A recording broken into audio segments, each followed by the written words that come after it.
introduce Helen Peacock, founding member of Pivot to Peace, and enjoy the talk. Thanks for that amazing introduction. You guys, this is fantastic. Is it too loud? Is it okay? Look at you all. This is amazing. All you people coming and showing up for peace. Thank you so much for coming. It's wonderful. And I find it especially inspiring knowing that thousands of groups all around the world right now, today, are also coming together like this for peace. So we're part of a huge wave across the planet today, standing up for peace and putting peace on the radar. Now, a couple of thank yous. I want to thank the Legion for partnering with us for this. What better partner could we have? It's pretty hard to find a veteran who comes back and isn't pro-peace. So thank you to the Legion. Thank you to the now 50 members of Pivot to Peace, whose energy and enthusiasm has kind of been propelling us forward.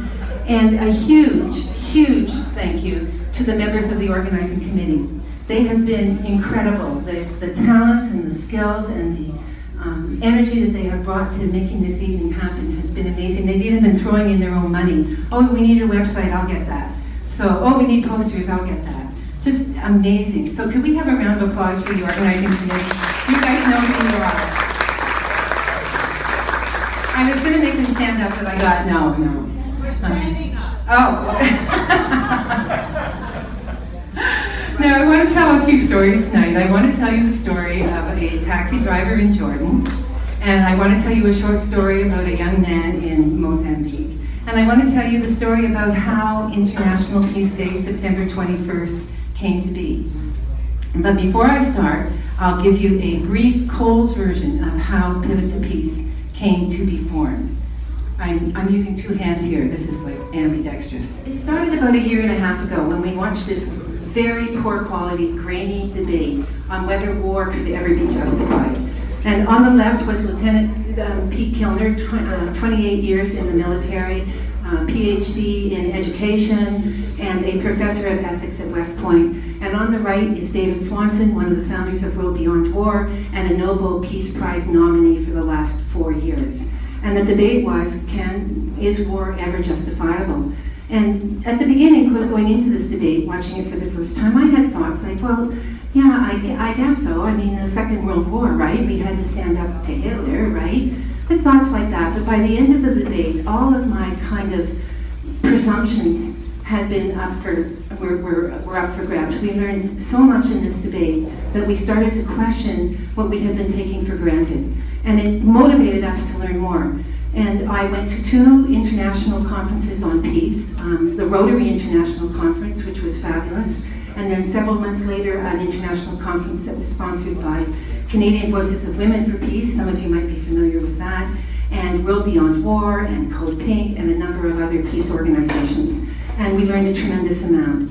And then we took an online course called Abolish War 101. And there's a couple of people in the audience here who have also taken that course. And we came out of that feeling compelled to take action, but what? It just seemed so enormous, it was so huge, like what? And what we did was have groups of people come and just talk with us in our basement. Sometimes we'd watch a video, sometimes we'd just talk. And through these conversations, I'm going to say about a dozen groups over a couple of months. And through these conversations, it became clear that we should form a chapter of World Beyond War. Reason why is that we could then ally ourselves with a global organization that was committed to abolishing the institution of war. So they aren't about stopping this war and stopping those sanctions. They're about turning around and looking at the kind of thinking that has allowed this to happen, that has allowed us to have an industrial military complex that did not exist at the end of the Second World War. The kind of thinking behind that and what we have to do to shift to reverse what's been going on the planet. So we formed a Pivot to Peace as the name of our local chapter, and we're aligned with World Beyond War.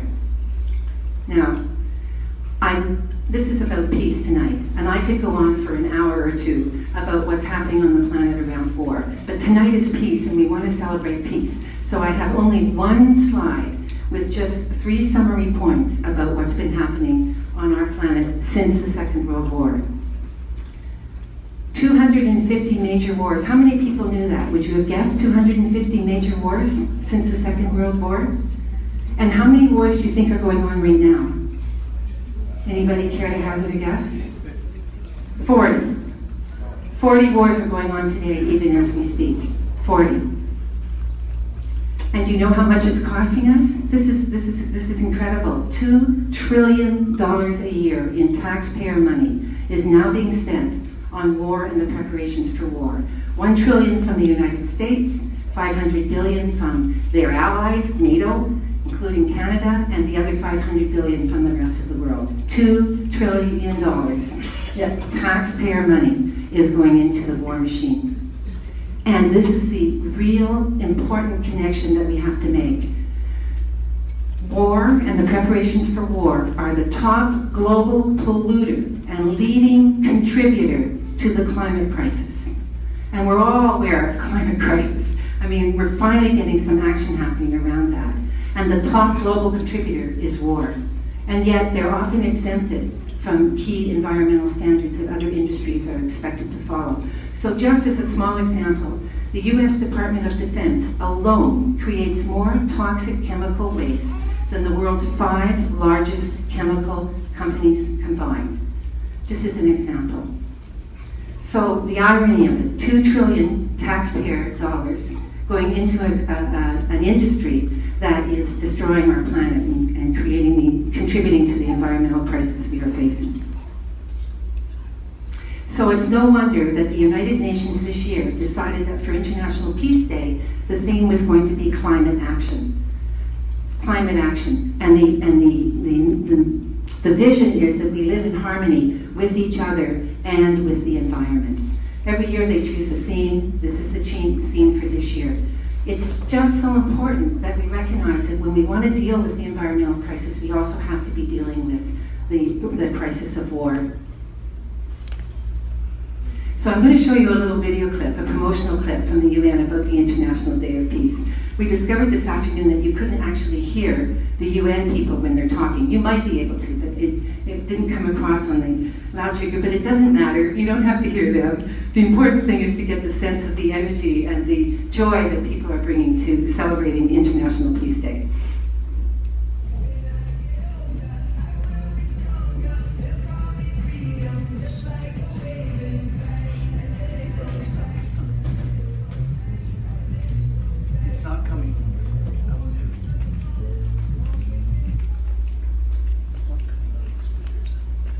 Technical.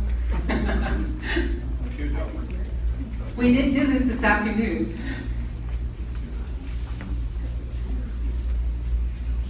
I'll go on. I really like the video because it goes all around the world and shows different groups celebrating International Peace Day, and the music is just so inspiring. So I like that video. So let's talk about Canada. How many people are really proud to be Canadians? Yeah. And we should be proud. We should be proud. How many people are proud of our reputation as being a very peaceful country? And the fact that we embrace multiculturalism. We don't demonize the other, we embrace the other.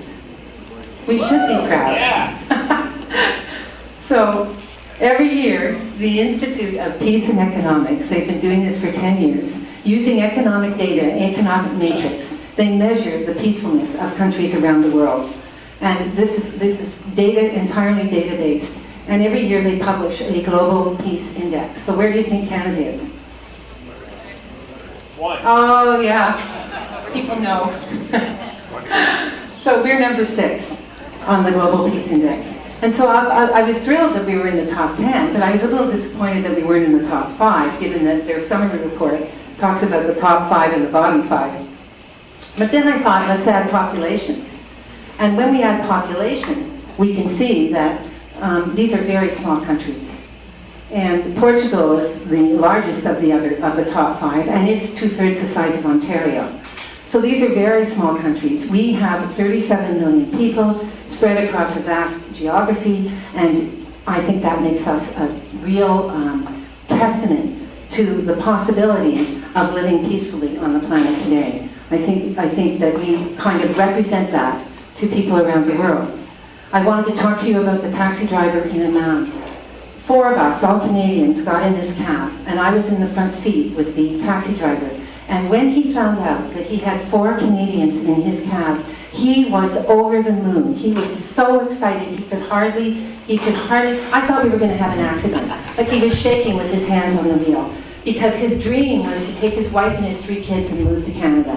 That was his dream. And he'd gotten the papers, he hadn't taken it to the next step. But the fact that he had 4 Canadians sitting in his cab, that was a sign from God that it was going to happen. He wasn't going to drive anymore that night. He was going home to tell his wife that he'd had 4 Canadians sitting in his cab. Can you believe it? That's the way people feel about Canada. This is my friend in Mozambique. He's in Maputo, Mozambique, in the south of Mozambique. Did you know there was a civil war going on in the north of Mozambique? No, we don't know that. There was a civil war. It's still going on, off and on, off and on. He's displaced by the war. He comes to Maputo. He's trying to eke out a living. He finds out we're Canadian. And he looks at us with a look just like that. And he says, if I lived in Canada, I could have a life. If I lived in Canada, I could have a life. So that's the way we're seeing around the world. And I think that puts us in a really unique position to wage peace. If we think out of the box. If we think out of the box. So I'm not talking about sitting in our Muskoka chairs and feeling very peaceful. I'm talking about kind of stepping out. You know, if I went to the water, I'm just going to use a metaphor here. If I went to the water and I said to the fish, fish, tell me about water. The fish would say, water, sorry, I can't tell you anything about it. Because that's all it knows. It's all it knows. And those of us who are on shore, looking at the water, can sometimes have a better perspective than the fish in the water. So what I'm asking us to do, to think about, is kind of stepping on shore and not swimming. We're swimming in sort of water where we think war doesn't touch us. It's happening in other countries, and what can we do about it anyway? We're telling ourselves thoughts like that. So let's not do that. Let's kind of step back and think out of the box and kind of get a perspective on what's going on and see what we can be doing to wage peace.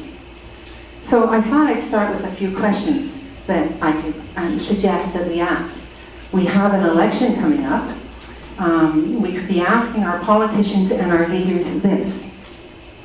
Why is our defense budget 28 times the size of the budget for the Ministry of the Environment? There's the graph taken from the Public Accounts of Canada. Is the greater threat to Canada, which is the greater threat? Is it the potential possible invasion of another country for which we have to galvanize and have a strong defense department? Or is it climate change and the impact of the environment on us all? Where is the greater threat? Where should our priority be? Did you know this? Did anyone know this? No, I was really surprised to learn this. So that's question number 1. Question number 2, we all know this. Why do we allow Canadian companies to manufacture armaments to sell abroad? We know that we sold tanks to Saudi Arabia. We sold arms to Sudan, to the civil war in Sudan. Why? Why are we doing that? If our value is peace and that's what we want to stand for, we should be exporting peace, not armaments. But this is just the tip of the iceberg. Did you know that we host CANSEC, Canada's Global Defence and Security Trade Show, which is North America's largest trade show for suppliers to the military. So every year in Ottawa, 55 international delegations come from countries around the world to Ottawa to buy armaments and other supplies for the military. I mean, I think we should be hosting the world's largest peace show. This is incredible. And coincidentally, the next international conference that World Beyond War is putting on is going to be in Ottawa at the same time as CANSEC, and I'd like all of you guys to come. So why are we doing that? Question number 4. Why didn't we sign the UN Treaty on the Prohibition of Nuclear Weapons? We know why we didn't sign it. Pressure from the US. Only one NATO country actually signed it. But we also, I can remember when this was in the press a couple of years ago, but we kind of, we didn't get ourselves worked up about it. Do you guys remember this? Who remembers this? Oh, no. Okay. So Canada's on the wrong side of the anti-nuke movement. We actually refused to even participate in the discussions about this. And the headline that stood out for me was the integrity of the Canadian position that it really wants to do away with nuclear weapons, but not just yet, is in tatters. And my final question, and this is my favorite, out of the box, get out of the water, stand on the shore, take a look. Favorite question. I put it out there, plant a seed. Why don't we have a ministry of peace? Why? I mean, if peace is a prime value, and peace is what we want to be exporting around the world, and communicating and sharing and living by, why don't we have a ministry of peace? And I'm not talking about creating an even bigger government with yet another ministry. I'm talking about taking a look at the priorities with the Defense Department and the Ministry of the Environment and a potential new peace department and a realignment. So let's think about that. Why not? What do you guys think? Yeah? Here it is. So those are questions that we can be asking our politicians and leaders. And what about ourselves? So I come back and try to articulate, ask, some of the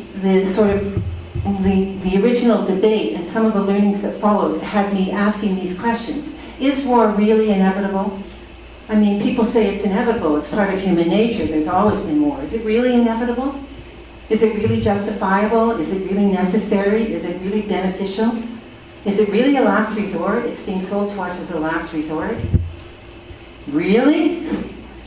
So I don't think that war is inevitable at all. I think when we put a bunch of people together with different agendas, there's going to be conflict. But that doesn't make war inevitable. Using war as a way of resolving conflict is a choice. And we don't have to be making that choice. We have so much available to us now in terms of an understanding of conflict resolution and nonviolent movements and nonviolent communication. We have the example of Gandhi and Martin Luther King and Mandela after his 36-year retreat. So no, I don't think there's anything inevitable about war. It's a choice. So if we shrug and say it's inevitable, I think we're making a mistake. Is war really justifiable? So it's not that we're not saying that there isn't evil in the world. There is evil in the world, and we do have to stand up to it. But why would we stand up to it with an even greater evil? And war is the greatest evil of all. So why would war be the choice of the way to stand up? There are many other ways in which we should be standing up. Is war really necessary? All the research today is showing that nonviolent defense is twice as effective as violent defense, and that the movements that were fueled in nonviolent ways last twice as long and are twice as effective as movements that were created through violence. A lot of research is coming out about this now. So no, war is not necessary. Nonviolent ways of defending ourselves and dealing with conflict are superior. Follow the money. Is war really beneficial? Have we really helped all those countries that we've gone into? Is Afghanistan better off? Is Libya well off? Is Syria better off? No. The only people who are benefiting from war are arms manufacturers and war profiteers. That's it. And is war a last resort? The human mind is infinitely, infinitely creative. And there are thousands of alternatives that we can come up with. And I want to hear about the 999 alternatives that were explored before the decision was made that war had to be the only way to resolve this. So no, we know it's not a last resort, and we know that there's a lot of other ways that we could be looking at it. So, another question that we can, this is mine, war is a choice, war is a choice, war is a choice. Think of it, war is a choice. Another question we can be asking ourselves, and I know, because I have friends in this room, I know that there are a lot of people who are having thoughts like this. Does what we think or do even matter? Does it even matter? I mean, here we are in the peaceful shores of Georgian Bay, in one of the most peaceful countries in the world. Does what we do or think, does it make a difference? Can we make a difference? And I want to answer that question with an example of and then I want to answer it with some research that has been done. So I want to introduce you to Jeremy Gilly. Now here's a young man, long hair, jeans, living in his mother's basement. Usually he has a camera on his shoulder because he wants to be a documentary filmmaker. And he lives in Australia. And he has the idea that there should be one day of the year where the entire world commits to peace. There should be one day committed to peace. And he has a handful of friends. He has no money. He's living in his mother's basement. But he has a handful of friends who agree with him. And so they found, in 1999, an organization called Peace One Day. And why did they choose September 21st? That was his father's birthday. So they chose September 1st, they founded Peace One Day, and then they set out to talk it up, to talk to people, and spread the word, and get the word out. And the snowball started to grow, and the snowball started to grow. And then the Dalai Lama heard about it. And the Dalai Lama said that he said that he wanted to speak to Jeremy. Well, Jeremy couldn't go to the Dalai Lama. I mean, he had no money. How on earth was he going to get there? But then an airline said, okay, we'll give you the ticket so that you can go and talk to him. So he got the airline ticket. He went and talked to the Dalai Lama. The media got interested, obviously. It's the Dalai Lama.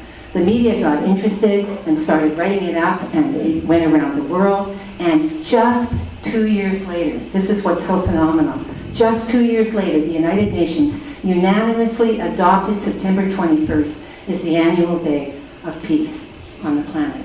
Just 2 years later. How many people knew that it started with a guy living in his mother's basement in Australia? It's incredible. It's incredible. And that's what I mean about our bureaucrats, our politicians, our leaders. They're swimming in a certain sea that they have to swim in to get to where they are. But we can step out and we can have some perspective, and we can be pushing for change, the kind of changes that we think should happen. I think that many times our elected governments are sort of bastions of the status quo in a way. And for it to shift, the ideas have to be coming from us. So I wanted to introduce you to Jeremy, and now I want to tell you some facts about what we think. Does what we think or do even matter? And I'd like to introduce you to Dr. Erica Chenoweth, PhD, Harvard University, and she's done a lot of research on nonviolent movements and the success of nonviolent movements versus insurrections. And a corollary of her research, an interesting finding that she had, was this: what percentage of the population do you think has to change its thinking to shift the entire population? Any ideas? 50. Okay, I'm getting answers all over the place. It's really surprisingly small, 3.5%. If just 3.5% of the population shift in their beliefs and what they're asking for, the entire population can shift. And we kind of know this. I mean, there's a lot of books that are coming out now about thought leaders and so on, but we know this just from our own experience. I can go back, I know some of you have heard me say this before, to the women's movement in the 70s. So when I was a 12-year-old, my mother, I have a note that my mother kept in which I said, I hope I could grow up and be your secretary. Not that there's anything wrong with being a secretary, but that's all I knew that I could grow up and be. And by the time I was in my 20s, I was in a consciousness raising group and thinking, screw that, excuse my language. And what ended up happening is, because some women were speaking out very strongly about this, more women got engaged. And then the entire population shifted, and we know that the world today is completely different for my daughter than it was for my mother. And that happened in our generation, completely different. So that's what I'm talking about, that if just 3.5% of the population have a shift in their thinking and their perspective and their understanding, the population can shift. So does what we think or do even matter? I think it does. I think it's extremely important. And I think if we want to ask ourselves that question and not conclude that it does matter, it's a guarantee that we won't take action. It does matter. So, what can we be doing to help create a more peaceful world? Here we are, again, in the most peaceful country, one of the most peaceful countries. And we're a young group, so we're really focused at Pivot to Peace on education and outreach and learning. So we can become better informed, we can get informed. And we are putting on an information night Tuesday, October 15th, for anyone who might be interested, in which we'll talk more about what's going on the planet. And we also have an information sheet that we can send out to people with all kinds of useful links to the video that I talked about whether war can be justified, and links to talks and speeches and so on that you can follow through on to get better informed. And if you're interested in either of those things, you can just put your email on the sign-up sheet on the table on the left side in the back of the room, and we will send this out to you. So get informed. You could even go crazy and join Pivot to Peace, why not? And I can't emphasize too much that all levels of participation are welcome. We actually have a member who said, who shall remain nameless, but he said, Helen, I totally believe in what you're doing. I'm giving you my name. I'm giving you my name, but I don't want an email, and I don't want to come to a meeting. But you've got my name because I really support what you're doing. And then on the other hand, we have people like the organizing committee for tonight's event who are just throwing themselves into this heart, body, and soul. So, and everything in between. We meet only once a month. You will only get one email a month unless you choose to get further involved with the different groups. So it's, yeah, go for broke and join us. And just a brief summary of what we're doing right now. Again, because we're a young group, we're focusing on education and outreach. This evening is an example of that. And, you know, educating people about the $2 trillion a year and that it could be spent on life-affirming projects rather than war. We have a speaker series coming up, and we have a number of people that we hope are coming to talk with us. And the Peace Pledge, and I'll talk more about the Peace Pledge in a moment, but we're hoping that 700 residents of South Georgian Bay will sign the Peace Pledge, and I know some of you have already done it, and it's up there on our Peace Wall. And why 700 residents of South Georgian Bay? 3.5%. You got it, Pontiac. Who said that? Oh. Because 700 is approximately 3.5% of the population of Collingwood, so to sign our Peace Pledge. And in the longer term, we want to get educated enough so that we can go and make a difference at the conference in Ottawa next year at the same time as the world's largest trade show for suppliers to the military. Pardon? Yeah, we have one member, he's here tonight, he said, I'm ready to go now. So join Pivot to Peace, sign the Peace Pledge, help us reach the 3.5% of South Georgian Bay goal for signing the Peace Pledge. And the Peace Pledge is really very simple. I know many of you have already signed it, but wars and militarism make us less safe. I mean, they say that for every drone that drops a bomb, 1,000 new enemies are made. It's making us less safe. So, and they kill and they injure people and they severely damage the natural environment, erode civil liberties, drain our economies, $2 trillion a year. And the final sentence is, I commit to engage and support nonviolent efforts to end all war and preparations for war and create a just and sustainable peace.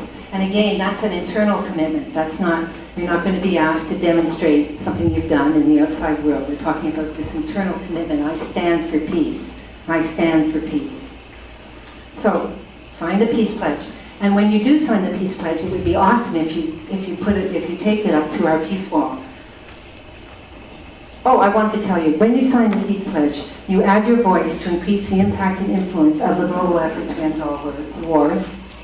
You join with 75,000 individuals and 500 organizations in 175 countries who have already signed.